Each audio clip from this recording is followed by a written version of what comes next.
Au chapitre 1, la fille dans la décharge, les décharges de Cyrus s'étendaient à perte de vue comme un cimetière métallique, avec des collines sans fin de machines abandonnées et de technologies brisées sous un ciel rouge rouillé.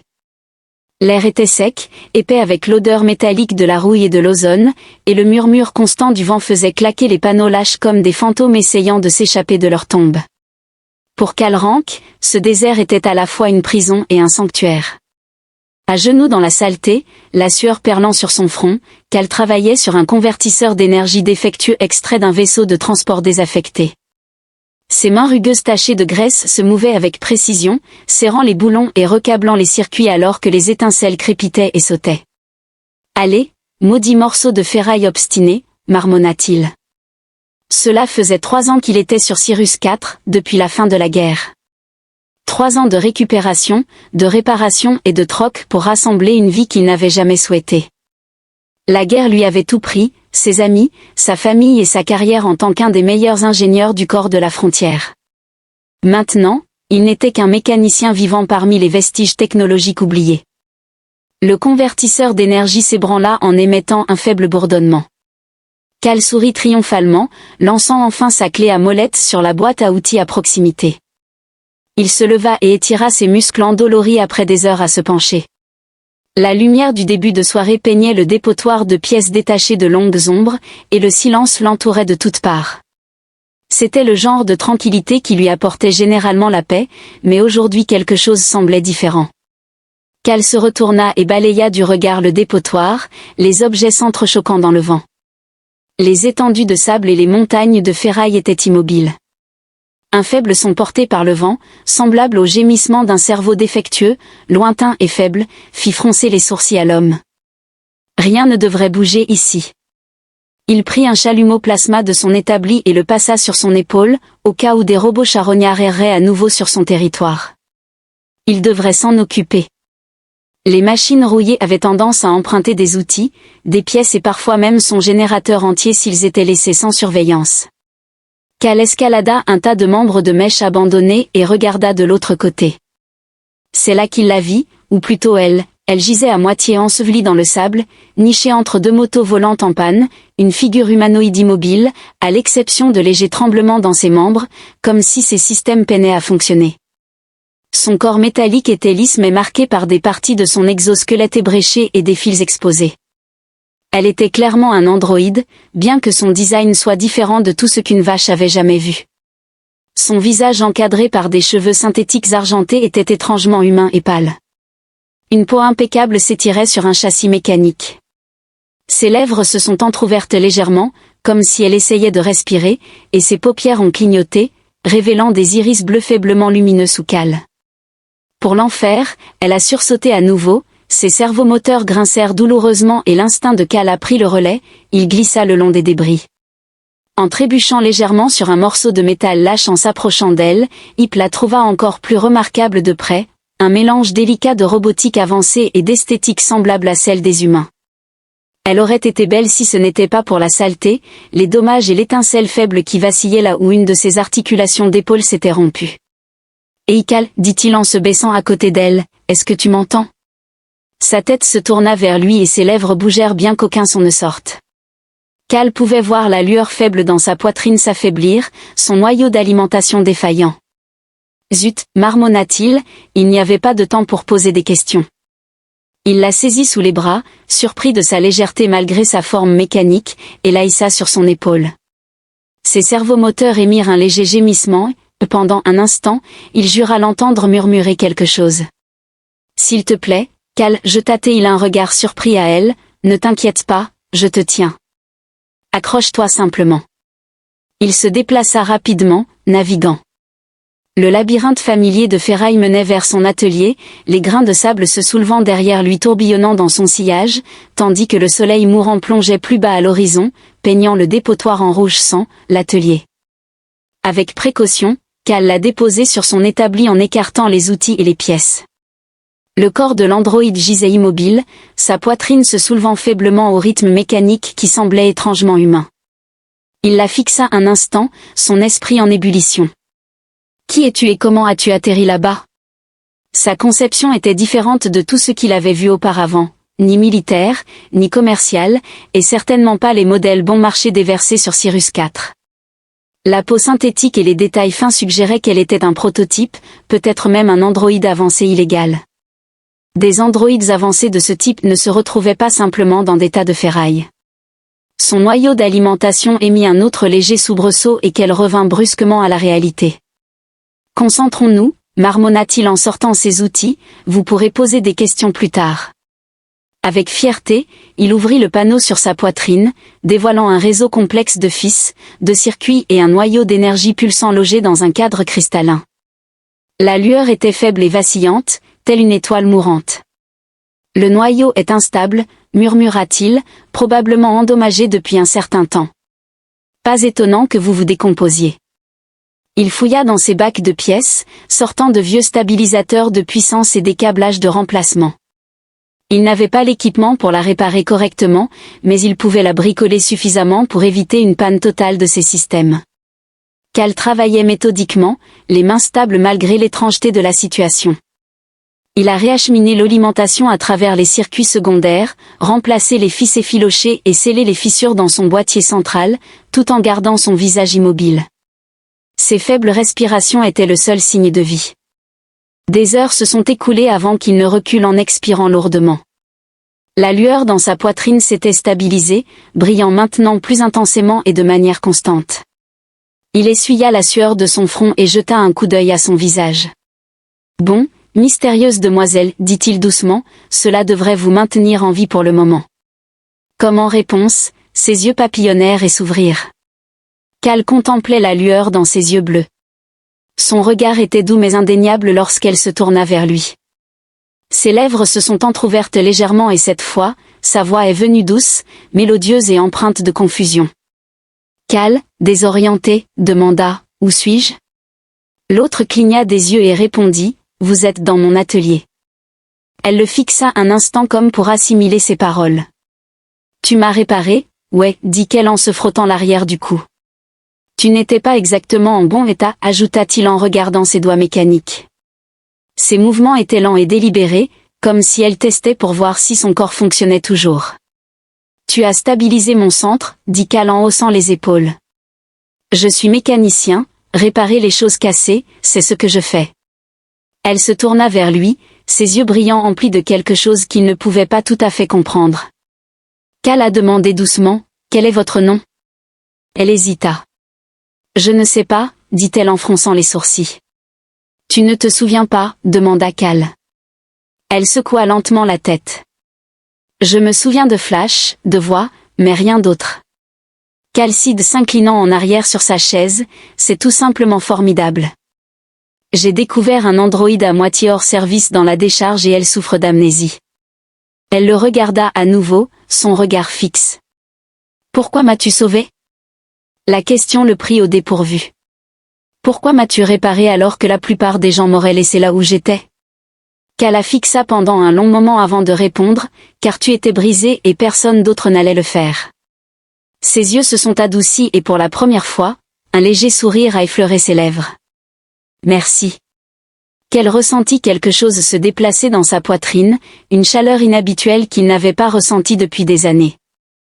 Il détourna rapidement le regard, se racla la gorge et dit « Ne mentionne pas ça, essaie juste de ne pas te briser à nouveau. » « D'accord. » Observant, elle pencha la tête en le regardant avec curiosité. Pour la première fois depuis des années, Scénic ne se sentit pas seul.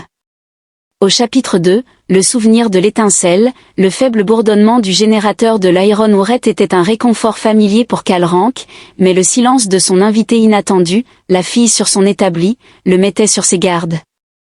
L'androïde, avec ses cheveux argentés tombant en cascade sur ses épaules tels de fins filaments de fil de fer, était assis bien droit maintenant, ses yeux bleus brillants examinaient chaque centimètre de l'atelier, calculant, observant, pourtant étrangement humain. « Vous sentez-vous mieux ?» Cal demanda d'un ton brusque en essuyant ses mains sur un chiffon. C'était une question stupide à poser à une machine, mais il ne savait pas quoi dire d'autre. Elle le regarda en inclinant légèrement la tête. « Oui, mes systèmes sont stables. » C'est déjà ça.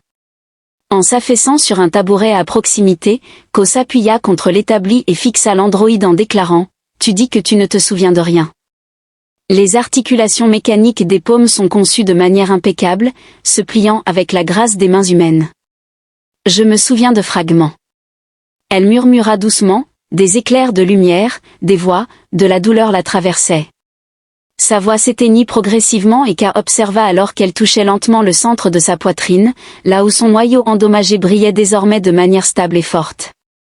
Elle murmura qu'elle ne connaissait même pas son nom, évoquant quelque chose à propos de la vulnérabilité silencieuse. Sa voix suscita un sentiment d'inquiétude dans l'estomac de Cal. Il n'était pas du genre à s'attacher, surtout pas aux machines, mais cet androïde était différent. Elle n'était pas simplement faite de rouages et de circuits, il y avait quelque chose d'autre sous la surface. Cal passa une main dans ses cheveux en bataille, tout en déclarant que rester assis là à ne rien faire n'allait pas arranger sa mémoire. Nous allons commencer par ce que je sais. L'androïde le regardait avec impatience. Il pointa du doigt son corps, son doigt taché de graisse désignant les faibles coutures où la peau synthétique rencontrait le métal. Tu n'es pas comme n'importe quel androïde que j'ai jamais vu. Ta conception est trop avancée, rien de ce qui devrait se trouver dans une décharge. Planète similaire à Sirius 4, elle cligna lentement des yeux puis se demanda d'où je viens, c'est ce que j'aimerais savoir. Qu'elle a répondu, mais celui qui vous a construit ne voulait pas que les gens découvrent qui vous êtes, sans marque de fabricant, sans numéro de série. Rien, son front se plissa légèrement et Ko fut frappé par la dimension humaine de son expression, ce qui était perturbant mais pas de manière négative. Il chassa cette pensée de son esprit et poursuivit, « J'ai réparé votre cœur et vous ai remis en marche, mais je ne sais pas combien de temps cela va tenir si nous sommes. Pour déterminer qui ou ce que vous êtes, nous aurons besoin de meilleures technologies, » répéta-t-elle doucement, comme si elle essayait de reconstituer le mot. Oui, des scanners, des diagnostics, des équipements que je n'ai pas. Ka se leva du banc et fit un geste en direction d'elle en disant, « Allez, tu peux marcher tout droit. » Avec une grâce surprenante, elle glissa du plan de travail, ses articulations mécaniques silencieuses alors qu'elle se redressait. Elle se déplaçait tel un danseur, avec une démarche délibérée et fluide, et pendant un instant, qu'elle oublia qu'elle n'était pas humaine. « Je peux marcher, dit-elle simplement. »« Parfait, tu viens avec moi pour fouiller le marché de la ferraille. » Le marché de la ferraille était le seul véritable établissement de Sierra 4. La ville délabrée a été construite à partir de pièces de navires récupérées, d'anciens drones de construction et de tout ce que les habitants pouvaient trouver dans les dépotoirs. Les rues étroites et poussiéreuses étaient bondées de charognards, de commerçants et de chasseurs de primes occasionnelles à la recherche d'ennui. Cal ouvrit la voie à travers le marché, ses yeux scrutant la foule à la recherche de la personne susceptible d'avoir des réponses derrière lui. L'androïde avançait silencieusement, ses cheveux argentés captant la lumière du soleil tel de l'acier filé. Les passants se retournaient pour la regarder passer, mais elle leur lançait des regards perçants qui les faisaient rapidement détourner les yeux. « Essaie de ne pas attirer l'attention, marmonna-t-il. »« Je n'essaie pas, répondit-elle doucement. Cela se produit simplement. » Cal renifla avec un air sceptique. Ils s'arrêtèrent devant un étalage encombré tenu par un vieil homme courbé sur une table de travail, ses lunettes grossissantes donnant à ses yeux des proportions absurdes. Grick, le génie technologique local, ou comme Cal aimait l'appeler, le sorcier des déchets, Grick. Qu'elle a appelé en tapant sur le comptoir, « Vous êtes vivant là-dessous ?» L'homme âgé leva brusquement les yeux, ses yeux agrandis paraissant comiquement énormes avant qu'il ne remonte les lunettes sur son front. « Rank, tu as vraiment du culot de te pointer ici, tu me dois toujours pour ce coil thermique. »« Ouais, je te paierai plus tard, » dit Ka avec désinvolture. « J'ai quelque chose de plus intéressant pour toi. » Il s'écarta et fit un geste en direction de l'androïde qui se tenait silencieusement en regardant Grick avec une expression indéchiffrable. Le visage ridé de GX se figea tandis que ses yeux s'ouvraient grands. « Je serai maudit. » Qu'est-ce que c'est que cela dans le vide, voilà ce que je veux savoir. Qu'elle l'a trouvé dans la cour, à moitié cassée. Il l'a réparée, mais elle ne se souvient de rien, sans marque ni pièce d'identité. Pouvez-vous effectuer une analyse ? Grick contourna le comptoir en faisant le tour de l'androïde tel un prédateur évaluant sa proie. Vous me dites que vous avez sorti cela de la ferraille, Rank. Avez-vous la moindre idée de ce que vous avez trouvé, demanda-t-il. Non, mais je suppose que vous le savez. Qu'elle a répondu. Grick ajusta ses lunettes en se penchant davantage. Ce n'est pas juste un robot de ferraille, mon garçon, c'est une technologie de pointe de la conception précoce, peut-être même expérimentale. Celui qui l'a construite avait accès à des systèmes qui seraient impressionnants. Le syndicat observa attentivement l'androïde qui détourna légèrement le regard, ses yeux se rétrécissant. Le syndicat Grick sursauta, surpris par sa voix. Elle parle, bien sûr qu'elle parle, dit K. Elle est une personne Grick, renchérit Grick en ricanant. Elle est Dash, ajouta Sheik en se tenant juste ici. Qu'elle interrompit brusquement, son regard coupant Grick, lui demandant simplement d'exécuter l'analyse. Grick marmonna entre ses dents mais fit signe à l'androïde de s'asseoir dans le fauteuil de diagnostic à l'arrière de l'étable. Elle s'exécuta sans se plaindre, s'asseyant pendant que Grick activait une série de scanners anciens mais fonctionnels. La console s'est mise en marche en émettant un léger grésillement, projetant une grille bleu pâle sur son corps. Grick marmonna pour lui-même tandis que des flux de données défilaient sur ses écrans, ses yeux passant rapidement d'une ligne de code à des relevés d'énergie. K croisa les bras en observant attentivement, tandis que le front de GX se fronçait, se disant que cela ne pouvait pas être correct. Son cœur n'est pas seulement une source d'énergie. Cal s'exclama, il est vivant. De quoi parles-tu? Grick pointa les lectures. Il s'agit d'une synthèse organique, certes, mais vivante d'une manière que je n'avais jamais observée auparavant. Elle génère de l'énergie, évolue et s'adapte, c'est pourquoi elle continue de fonctionner, ces systèmes se réparent d'eux-mêmes. L'androïde leva les yeux, ses yeux bleus brillant faiblement, signe de sa vie. Grick recula en secouant la tête. Je ne sais pas ce que tu es, mais tu es dangereux. Si le syndicat ou le noyau découvrent ton existence, ils dévasteront cette planète pour te capturer. Cal sentit son estomac se nouer. Tu exagères. Elle n'a pas crié ni brandi une arme contre lui, ou pire, l'androïde se tourna vers Cal, son expression troublée. Je ne souhaite pas être une arme. K fixa longuement la jeune femme. Malgré tout ce que Grick avait dit, elle ne semblait pas dangereuse, mais effrayée. Tu n'es pas, déclara K fermement, ignorant le nœud d'anxiété dans sa poitrine, puis se tourna vers Grick. Vous ne nous avez pas vus. Grick a hésité mais a finalement acquiescé en disant, d'accord, mais tu es seul, Rank. Éloignez-la de ce rocher avant qu'il ne soit trop tard, un nouveau dessin. De retour à l'atelier. K était assis par terre, fixant la lumière vacillante au-dessus de lui. L'androïde, son invité inattendu, se tenait à proximité, l'observant silencieusement. Je suis dangereuse, dit-elle doucement, répétant les mots de GX. Cal leva les yeux vers elle. Tu n'es pas dangereuse, tu es spéciale, déclara-t-il. Elle pencha la tête. Pourquoi m'aides-tu? Cal soupira en appuyant sa tête contre le mur, car tu es brisée et réparer les choses brisées est ce que je fais. Elle s'approcha, ses yeux brillants cherchant son visage. Merci. Pour la première fois depuis des années, K ressentit quelque chose s'allumer en lui, quelque chose de plus que la simple survie, plus que le fait de réparer des machines pour des bouts de ferraille. Pour la première fois, il avait un dessein et il savait au fond de lui que quiconque chercherait à s'en prendre à elle devrait d'abord passer par lui. Chapitre 3, chaque semaine, dans l'atelier de Cal Renick, la lumière vacillait alors qu'il était penché sur son établi, la tête baissée et l'esprit absorbé par son travail, tandis que la jeune androïde était assise dans un coin. Ses yeux bleu argent le regardaient tranquillement, son corps, bien que désormais immaculé après ses réparations, semblait toujours fragile sous la lumière vacillante, comme si le poids de son existence pesait sur son châssis mécanique. Sa voix rompit le silence, tu es inquiet. Cal leva les yeux, surpris. On dirait que ça fait 1 heure qu'on n'a pas parlé, dit-elle doucement, et tu continues à me regarder comme si j'allais de nouveau m'effondrer. Cal grogna en se frottant le visage avec ses 2 mains. Grix a déclaré que j'avais toutes les raisons de m'inquiéter, affirmant que le syndicat viendrait me chercher, et je le crois.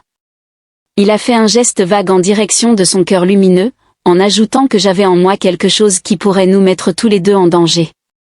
Elle baissa les yeux sur sa poitrine où la faible lueur bleue pulsait doucement. Je n'ai pas demandé à être ainsi.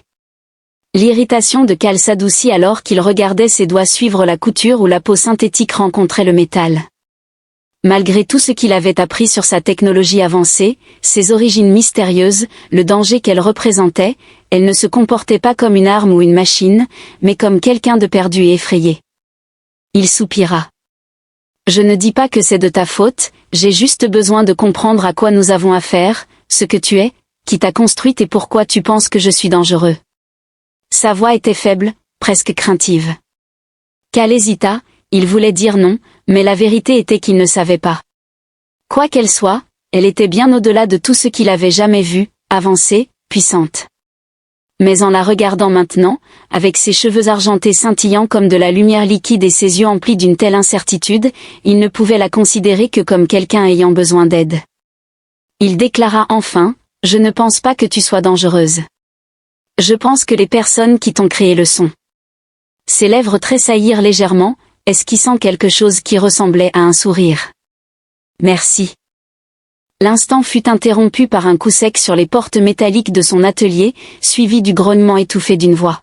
« Veuillez ouvrir, Cal Rank, nous savons que vous êtes là. » Cal figea chaque muscle de son corps en sentant son estomac. Il reconnut cette voix, tordue.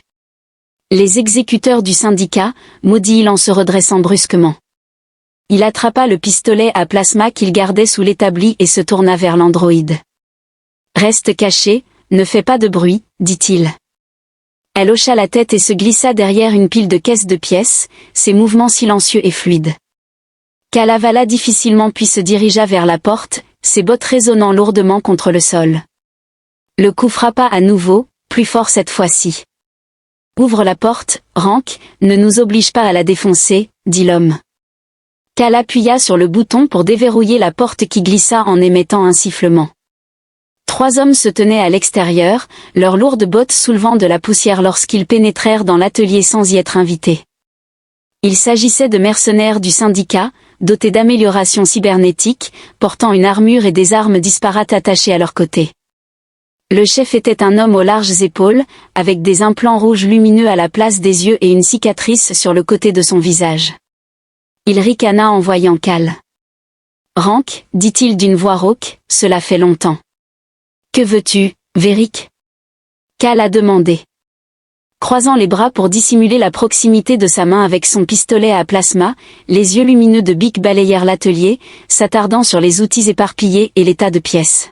« Nous ne sommes pas là pour acheter, nous cherchons quelque chose ou quelqu'un. La rumeur dit que vous avez récupéré quelque chose d'intéressant des déchets la nuit dernière. » Le cœur de Cal battait fort dans sa poitrine, mais il gardait son visage impassible. « Vous avez été influencé par de mauvaises rumeurs. »« Je n'ai pas ce que vous cherchez, » Véric a dit en souriant en s'approchant. « Allez Rank, ne faites pas l'innocent, ce n'est pas votre fort. Nous savons qu'un signal a été détecté près de votre propriété, un pic d'énergie élevé provenant d'une technologie expérimentale. Vous ne possédez pas quelque chose de similaire, n'est-ce pas ? Je suis désolé, tout ce que j'ai ce sont des moteurs cerveau endommagés et des pièces de rebut défectueuses. Vous pouvez jeter un œil si vous le souhaitez, mais rien ici ne vaut votre temps. » Le sourire narquois de Véric s'est estompé, laissant place à un éclat dangereux dans ses yeux rouges. « Ne me mets pas à l'épreuve, Renick. » Il se tourna vers l'un de ses hommes pour fouiller l'endroit de fond en comble. Cal Tinted à l'un des sbires se dirigeait vers les caisses où l'androïde se cachait, son esprit s'emballa, il n'avait que quelques secondes pour agir, se retenir. Le goon s'arrêta, regardant en arrière vers Véric pour confirmation, tandis que ce dernier haussait un sourcil. « Quelle est la prochaine étape ? Si vous endommagez mon équipement, vous devrez le payer. » « Je peine à joindre les deux bouts comme c'est le cas actuellement, marmonna-t-il avec frustration en se plaçant entre les sbires et ses établis. Laissez-moi deviner, vous n'êtes pas là pour être payé pour vandaliser une casse mécanique ? Vous voulez détruire cet endroit, très bien, mais vous devrez expliquer à votre patron pourquoi vous avez gaspillé du temps sur un type sans importance. Les lèvres de Verk se retroussèrent en un rictus méprisant. Vous poussez votre chance. Cal redressa sa posture tendue mais sa voix resta stable. Peut-être que c'est moi, ou peut-être que c'est vous qui gaspillez les crédits de votre patron. Interrogez la mauvaise personne. Veric l'étudia pendant un long moment, l'air chargé de tension entre eux. Finalement, il renifla et agita la main. Très bien, laissez-le partir, dit-il. Le goon recula à contre-séhur en suivant Veric vers la porte.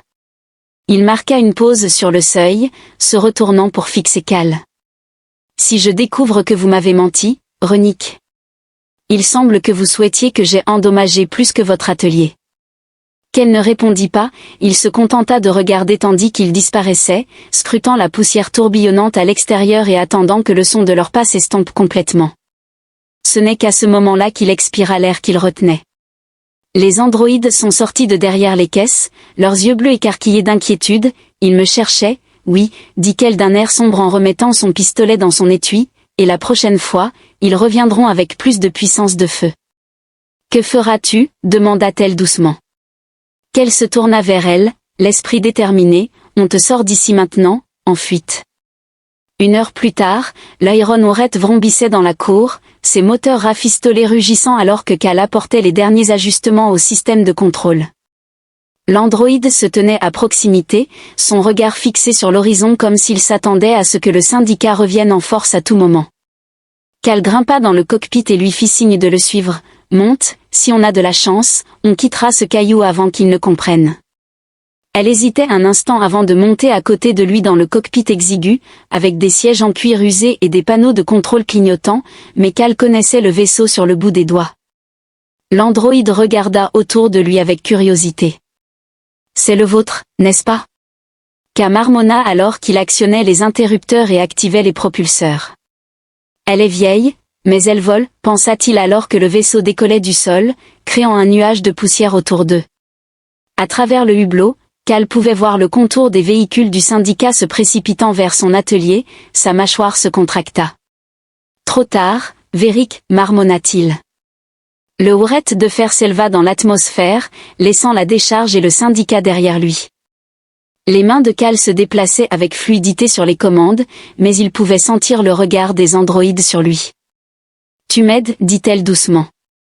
Cal jeta un regard vers elle puis de nouveau vers les étoiles alors qu'elle traversait l'atmosphère. Oui, je suppose que je le suis, dit-il. Les lèvres de Cal se serrèrent en une fine ligne. Parce que tu n'as pas demandé tout cela et parce que je ne vais pas les laisser te déchirer pour voir ce qui te fait fonctionner. Ses yeux bleus adoucirent leur éclat, plus lumineux qu'auparavant. Merci, Cal et Nick. Il grogna en essayant d'ignorer la chaleur dans sa poitrine. Ne me remercie pas encore, nous avons encore un long chemin à parcourir et ils ne vont pas arrêter de te traquer. Alors que le spectre de fer entrait en warp, l'ombre du syndicat s'estompa derrière eux, mais Cal savait qu'elle ne resterait pas absente longtemps. Quels que soient les secrets que l'androïde détenait, ils en valaient la peine, au point d'être prêt à mourir pour eux. Pour la première fois depuis des années, il réalisa qu'il était prêt à se battre pour quelque chose, pour quelqu'un d'autre que lui-même. Au chapitre 4, son cœur d'acier et de lumière, la spectre de fer jaillit de la distorsion, se précipitant dans le vide glacial de l'espace profond. Sirius 4 était loin derrière eux et la poursuite des syndicats était pour l'instant silencieuse. Cal était assis dans le fauteuil du pilote, ses mains fermes sur les commandes alors qu'il balayait la zone. Le silence était oppressant, tel le calme avant la tempête. À côté de lui, l'androïde était assis, les mains croisées sur ses genoux, ses cheveux argentés luisant faiblement dans la lueur tamisée des panneaux du vaisseau.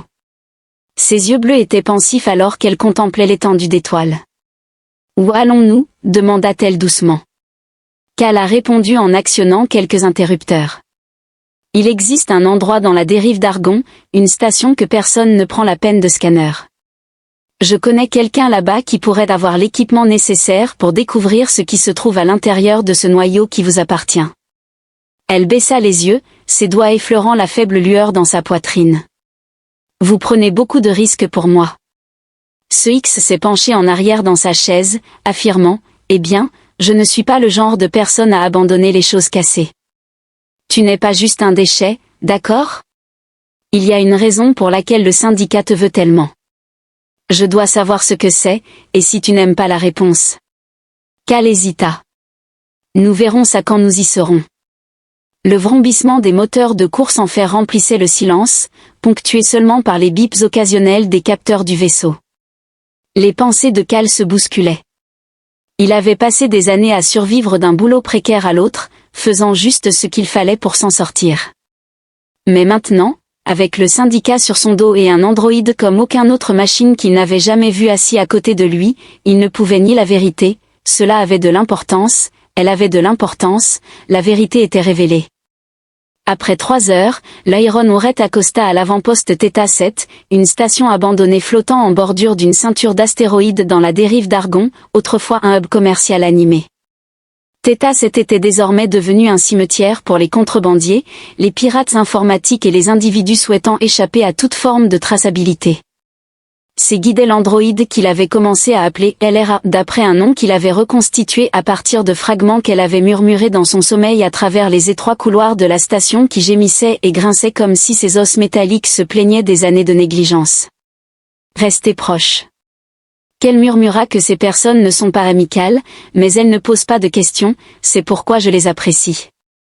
LRA suivait silencieusement, ses yeux balayant tout avec un mélange de curiosité et de lassitude. Elle se déplaçait discrètement, ses pas presque insonores, mais Cal pouvait sentir sa présence derrière lui, stable et constante. Ils s'arrêtèrent devant une porte avec un panneau vacillant. Cal a frappé 2 fois dessus, c'est Rank qui a ouvert à Sève.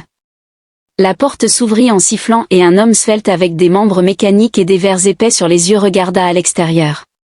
Cal, espèce de salaud, je ne pensais pas te revoir en vie. Content de te revoir aussi, Sève.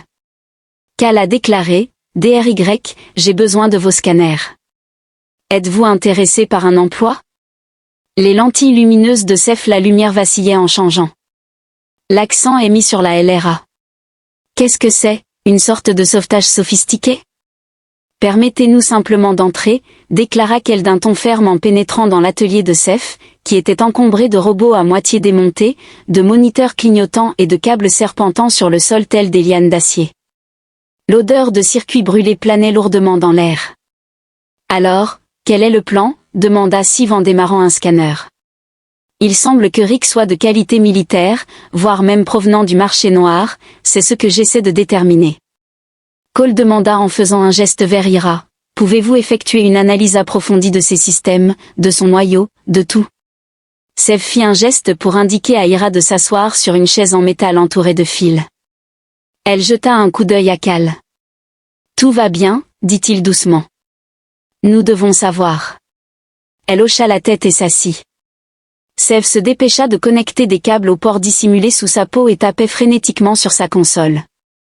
Le scanner s'anima et des flux de données inondèrent les écrans. Les yeux bleus de LRA se sont légèrement assombris lorsque la machine s'est interférée avec ses systèmes. Cal arpentait la pièce avec anxiété en attendant quelque chose, donnez-moi juste 1 minute. Sève murmura, ce n'est pas comme tout ce que j'ai vu auparavant. Ces systèmes sont dotés d'un chiffrement militaire en couches mélangées à un traitement organique. Celui qui l'a créé était un génie. Qu'il cessa de faire les 100 pas, son cœur battant la chamade et son noyau. Les doigts de Sève se figèrent sur le clavier, plongés dans le vide. Le ventre de Cal se contracta. Qu'est-ce que c'est? Sous l'éclat de ses lentilles, le visage de Sève devint pâle. Son noyau n'est pas simplement une source d'énergie, c'est une unité de confinement où elle abrite quelque chose en IA et pas n'importe quel IA. Cal cligna des yeux. Sensi signifie-t-il vivant? Sève déclara d'une voix empreinte d'admiration. Son noyau contient une intelligence artificielle évolutive, capable de penser, d'apprendre et de s'adapter. Je n'ai jamais rien vu de tel. La voix de LRA a percé le silence, douce et tendue, je suis vivant. Cal se tourna vers elle, ne sachant pas, elle secoua faiblement la tête, ses yeux vacillant alors que la machine de Sève extrayait davantage de données. Je pensais juste être une machine, murmura-t-elle. Sève se leva lentement, son expression grave. Rank, sais-tu ce que cela signifie? Elle n'est pas une machine, mais une personne. Quelqu'un l'a créée pour abriter cette intelligence artificielle, mais ils ont enterré sa mémoire et l'ont transformée en arme. Cal serrait les poings et le syndicat sait que c'est pourquoi ils la poursuivent, a déclaré Siv, en disant qu'ils veulent arracher cette intelligence artificielle de son noyau pour l'utiliser à des fins de guerre, de puissance ou tout ce qu'ils peuvent en tirer. Cal regarda LRA qui était assise affaissée sur la chaise, ses yeux brillants remplis de douleur et d'incertitude. Elle n'était pas juste une machine, elle était quelqu'un qui avait été utilisé, un outil, une prisonnière. Et Cal réalisa alors avec une certitude absolue qu'il ne laisserait personne la prendre. La dernière ligne, les alarmes retentirent à travers Theta 7, projetant une lumière rouge à travers l'atelier encombré. Sève maudit en tapant furieusement sur sa console. « Ils sont là !» s'écria-t-il. Des vaisseaux du syndicat viennent de sortir de la distorsion. Cal se tourna vers le rat, qui se tenait encore instable, se remettant de l'analyse. « Peux-tu marcher ?» demanda-t-il. « Oui » murmura-t-elle, bien que sa voix tremblât.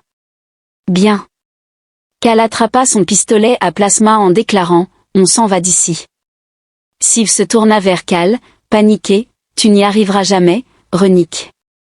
Ils vont détruire cette station pour l'attraper. » Alors, on va s'assurer qu'ils n'y parviennent pas, déclara fermement Cal. Il se tourna vers LRA, les yeux fixes, « Es-tu prête à te battre ?» LRA redressa sa posture, son aura s'intensifiant, « Je ne les laisserai pas m'emmener. » Les deux se précipitèrent à travers la station, les alarmes retentissant autour d'eux alors que des mercenaires du syndicat déferlaient. Des éclairs de plasma sifflaient dans l'air, mais Cal et LRA ne faisaient qu'un.